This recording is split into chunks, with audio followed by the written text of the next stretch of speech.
All women should consider getting screening mammograms starting at age 40, and that those screening mammograms should happen at least every other year. My name is Natasha Kwendakwema, and I'm an assistant professor here at the Hutch Cancer Center, and I work in the breast cancer clinic. Oftentimes, people will first notice a lump in their breast, and so if you feel that, get seen by your doctor. Other times, people will notice skin changes or sometimes nipple discharge or changes in the way their nipple looks. So if you have any concerns, you should be seen by your doctor. But most of the time, people have no symptoms, and breast cancer is detected on screening mammograms, and so that's why it's important to get your screening mammograms. Recommendations for screening mammograms differ slightly based on the expert group that's making the recommendation, but all women should think about starting their screening mammograms at the age of 40. So the U.S. Preventative Services Task Force recommends that all women start getting mammograms starting at the age of 40, and that these mammograms happen every other year until age 74. And the American Cancer Society recommends that for women the ages 40 to 44,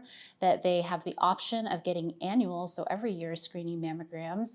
And then from ages 45 to 55, all women should get annual screening mammograms, and then after the age of 55, you can either continue with annual screening mammograms or go to every other year. And so these recommendations are for average risk women. So if you have a question about whether you're average risk or higher than average risk, talk to your doctor, because there are a lot of tools that can be used to assess what your personal risk is. And so I think the general takeaway is that for women, all women should consider getting screening mammograms starting at age 40, and that those screening mammograms should happen at least every other year.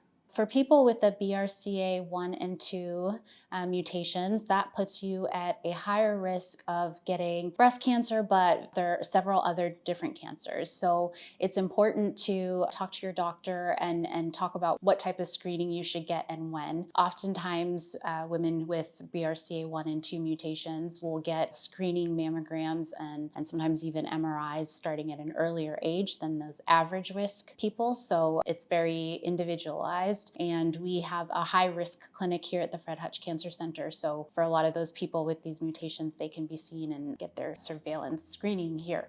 If you are a man who has had breast cancer, it's important to keep close contact with your oncologist. And just like women, men should undergo surveillance testing after they have been diagnosed and treated for breast cancer. That surveillance is oftentimes with mammograms.